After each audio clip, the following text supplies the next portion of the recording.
एक स्टूडेंट को अपनी तैयारी शुरू करने से पहले एक बढ़िया योजना बनानी चाहिए।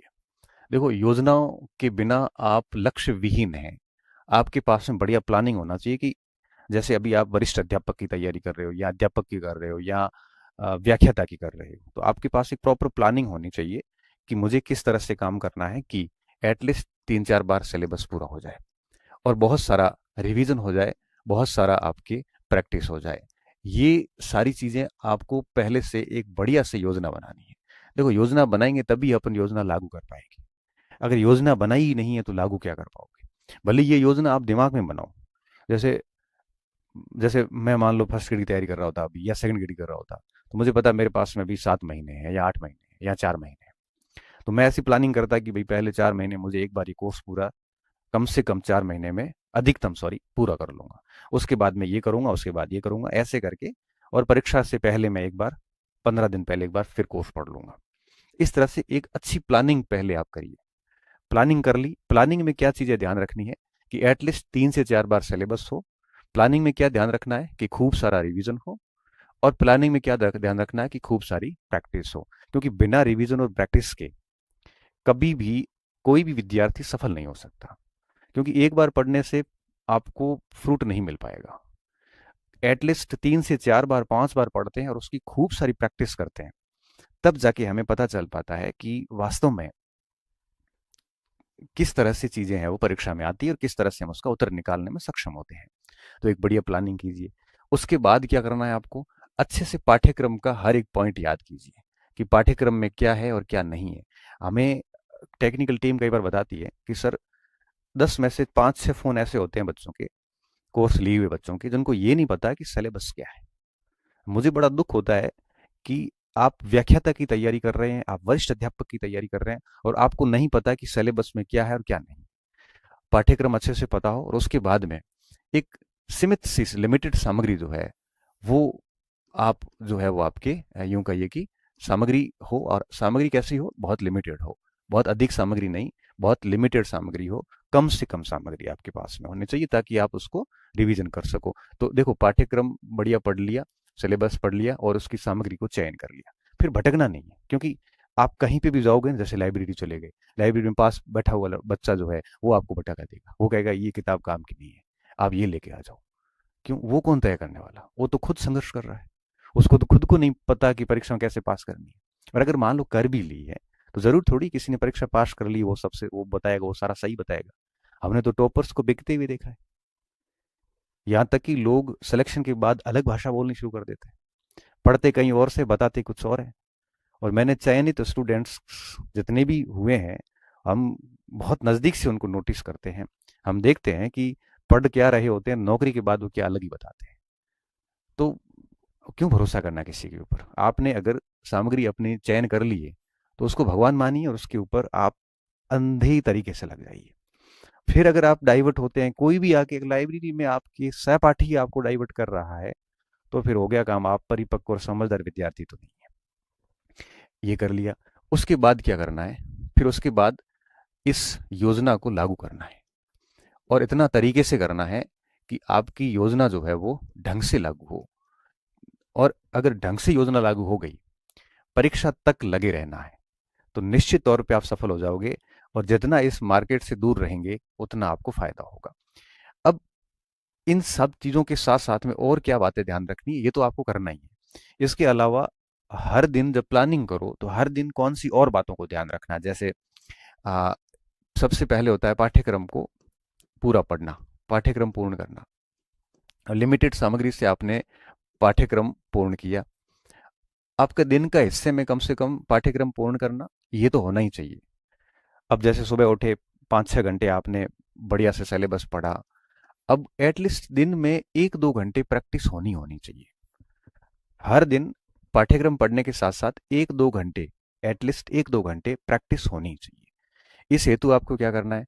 पीवाई क्यूज ले आओ, बहुत सारे प्रीवियस ईयर्स क्वेश्चंस जितने भी आते हैं मार्केट से ले आओ। और हर दिन एटलीस्ट 1-2 घंटे आपको क्या करना है? एक एक प्रश्न लिया और उसके ऊपर एनालिसिस करना है। देखो, सॉल्व नहीं करना, एनालिसिस। एनालिसिस का मतलब क्या होता है? एनालिसिस का मतलब होता है कि जैसे प्रश्न आपने पढ़ा, प्रश्न पढ़ने के बाद पहले ऑप्शन मत देखो, आप खुद से आंसर निकालने की कोशिश करो कि इसका उत्तर क्या है। उत्तर निकाला, नहीं निकल रहा है, फिर ऑप्शन देखो। ऑप्शन देखने के बाद दूसरे ऑप्शन पे भी सोचो कि ए क्यों नहीं हो सकता, बी क्यों नहीं हो सकता, सी क्यों है, डी क्यों नहीं हो सकता। इस तरह से चारों विकल्प पे थोड़ा थोड़ा पूरा दिमाग लगाओ आप। तो आप 1-2 घंटे में मुश्किल से 30-40 प्रश्नों को बढ़िया से सॉल्व कर पाएंगे। और एटलीस्ट हर दिन आप में इतना होना चाहिए, क्योंकि जितने अधिक प्रश्नों को आप एनालिसिस करोगे, इससे एक तो आप मैच्योर हो जाओगे, परिपक्वता जैसे अपन कह सकते हैं। आपको पता लगने लग जाएगा कि प्रश्न कैसे आते हैं, प्रश्नों की भाषा को कैसे समझना है, प्रश्नों का उत्तर कैसे निकालना है। आपको समझ में आ जाएगा कि प्रश्न को अटेंड कैसे करना है, कौन से प्रश्न छोड़ने योग्य होते हैं, किस विषय वस्तु से किस जगह जाके आपको पढ़ना है ताकि प्रश्नों का उत्तर अच्छे से निकल सके। आप जितने अधिक एनालिसिस करोगे उतना आप कंटेंट को ठीक से डाइजेस्ट कर पाओगे कि कौन सी विषय वस्तु अपने पढ़ने योग्य है और कौन सी विषय वस्तु छोड़ने योग्य है। जितना अधिक एनालिसिस होगा उतना ही आपको अपनी पाठ्य वस्तु के ऊपर या जो आपके पास में आपकी जो सामग्री है उस पर आपका भरोसा बढ़ता जाएगा। इसलिए कहते हैं कि बहुत जरूरी होता है एनालिसिस करना, और डेली 1-2 घंटे। मैं तो कहता हूँ टेस्ट सीरीज इतनी जरूरी नहीं है जितना पुराने प्रश्न जो है।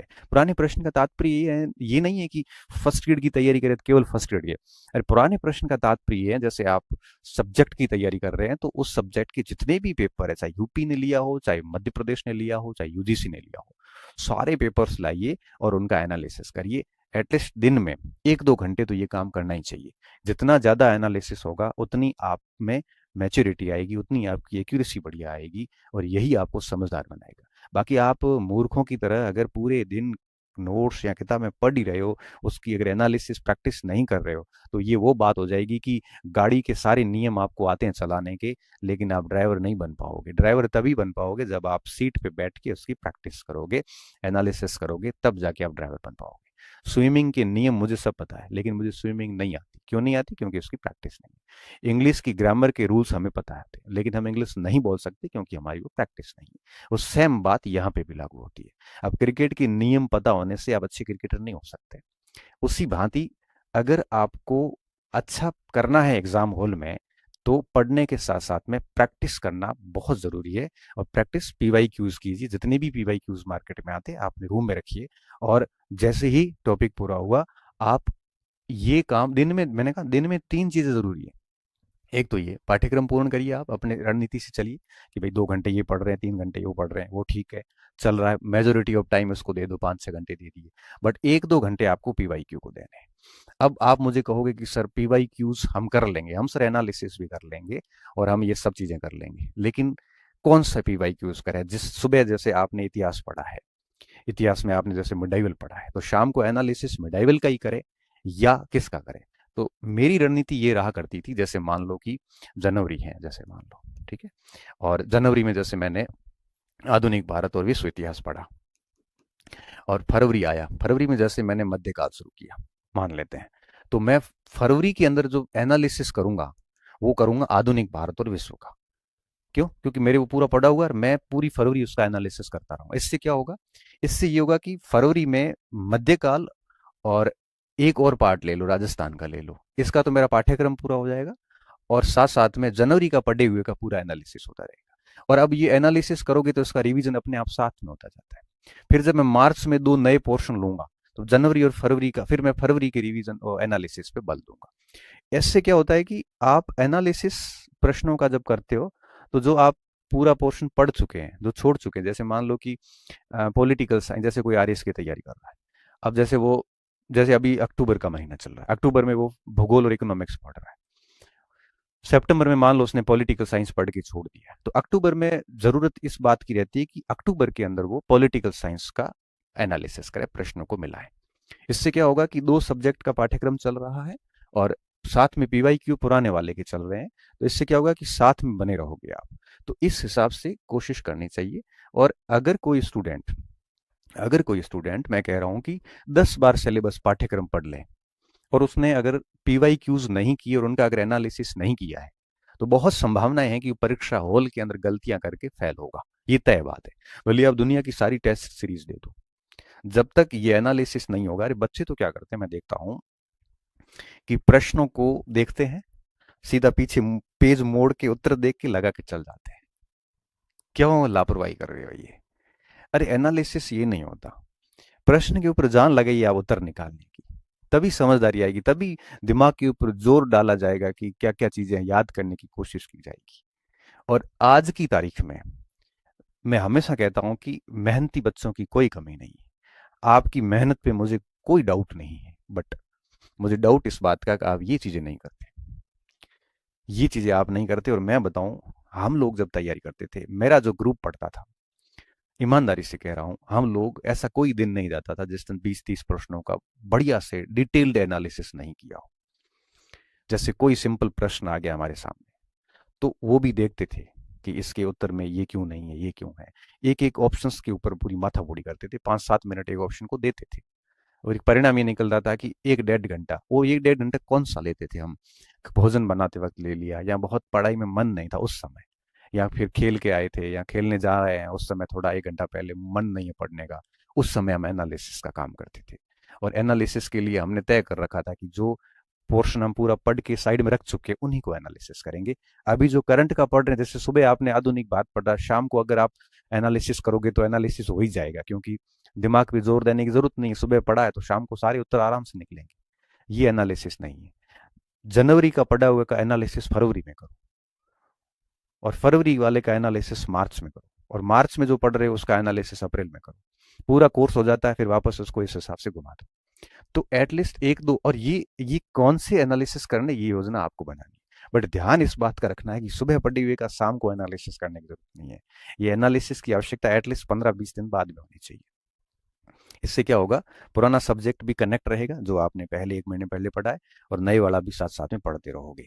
तो एक तो ये चीजें करें। इससे क्या होगा कि आपकी मेमोरी अच्छी हो जाती है, और आपको वो पॉइंट जो है ना, क्योंकि किसी भी परीक्षा में 50-60% सवाल जनरली रिपीट होते हैं। जनरली कह रहा हूँ, कोई अब आप कहोगे सर पॉलिटिकल साइंस में तो नहीं हुआ। अब देखो, हर जगह ये बातें लागू नहीं होती, एक्सेप्शनल्स आर देयर्स, हर जगह होते हैं। परंतु मोस्टली ये होता है कि 50-60% सवाल इतिहास जैसे विषय में, भूगोल में मैं देखता हूँ रिपीट होते हैं। अब आप अगर इनका इतना बढ़िया एनालिसिस करोगे ना, तो किसी भी विषय की जो मेन मेन पॉइंट्स होते हैं वो कंठस्थ हो जाते हैं। और मेन पॉइंट कंठस्थ हो जाते हैं तो उसके बाद कुछ बिंदु ही आपको याद करने पड़ते हैं, तो परीक्षाओं को आप बहुत अच्छे से कर सकते हो। इसलिए ये चीजें बहुत जरूरी थी। आज की जनरेशन ये सबसे कम करती है, और अगर आप ये कर रहे हैं तो आप बहुत अधिक बेरोजगार नहीं रहने वाले। ये मैं आपको लिख के दे देता हूँ, जो मैंने ये पीवाई क्यूज एनालिसिस का जो तरीका बताया, अगर आप ये कर रहे हैं ना, तो निश्चित तौर पे आप बहुत जल्दी सफल होने वाले हैं। और तीसरी बात, रिवीजन। एक स्टूडेंट को अपने दिन के अंदर एटलीस्ट ये 3 चीजें शामिल होनी चाहिए, तभी ये लंबे समय तक याद रह पाएंगे, तभी रिवीजन मैनेज हो पाएगा, और तभी आप किसी भी परीक्षा को अच्छे से पास कर सकते हैं, प्रॉपर प्लानिंग के साथ टिल एग्जाम तक आप लगे रहते हैं तो।